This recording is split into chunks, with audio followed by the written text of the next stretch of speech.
The Honourable Chris Bishop. Well, over in the Labour Party, we are seeing very interesting times. Because what do people do when they get a bit depressed and they get a bit unhappy about life?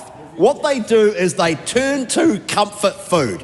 For me, it's pies and pizza. For the Labour Party, the comfort food that nourishes them through the hard times, the depressing moments, the things that the hard times at 10 p.m. at night when they're thinking about the next day and how bad it's going to be in opposition and how they can't make decisions anymore for the future. The comfort food of the Labour Party is tax. Particularly, the comfort food for the Labour Party is more and new taxes on New Zealanders. Capital gains taxes and wealth taxes. And while business confidence is returning to this country and while the official cash rate is coming down and interest rates are coming down and we're getting those green shoots of change coming through the economy and New Zealanders are starting to think about a better tomorrow and a better 2025, the Labour Party has decided, most particularly their leader for the moment, Chris Hipkins, he's decided that now's a good time to talk more about tax.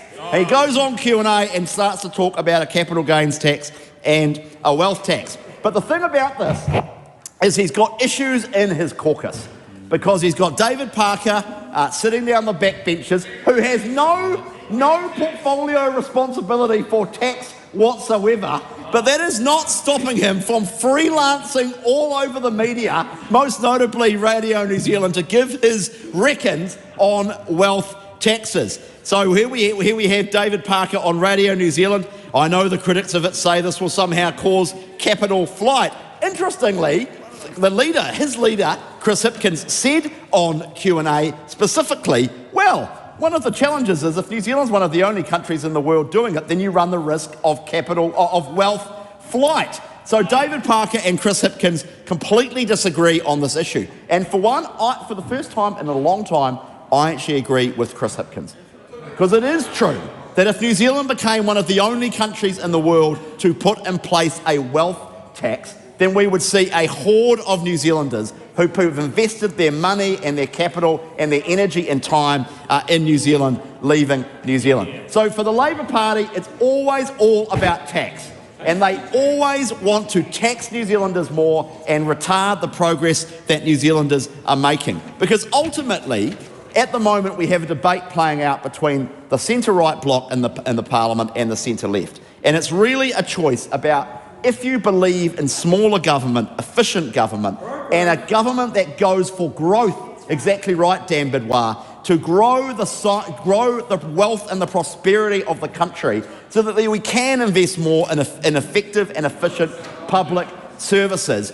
Or do you think that the right way to go is more tax, more spend and more debt? And actually, we've got the evidence in from the last 6 years. We tried the experiment of ever increasing tax, ever increasing spending and ever increasing debt.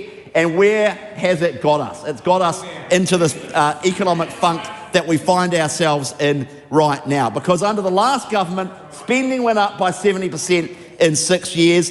Debt went through the roof, so when we came into government, debt had hit $100 billion, and we find ourselves in a situation where the government is having to grapple with tough fiscal decisions because of the wanton mismanagement and reckless fiscal profligacy of the last government. So this goes right to the choice that New Zealanders are facing and will continue to face into the next 2 years as we run into the 2026 election. Because the choice that they will face at that election is between a coalition of parties that believe in smaller government, believe in more efficient government, and most importantly, believe that the right way to deliver better public services for New Zealanders, health and education and all the things that we rely on, law and order, the right way to deliver more spending for those things is not just to shovel money into the Wellington bureaucracy and tax New Zealanders more money in order to pay for it. The right way to do that is to grow the economy. The Labour Party and the Green Party in particular think that the right way to grow the economy is more taxes. And actually, the last thing New Zealand needs is a wealth tax and a comprehensive capital gains tax. We need more capital. When you don't want more capital, you tax it. We need more wealth in this country, so the last thing we need is a wealth tax, and we will fight the next election on lower taxes versus more and new taxes of the Labor Party.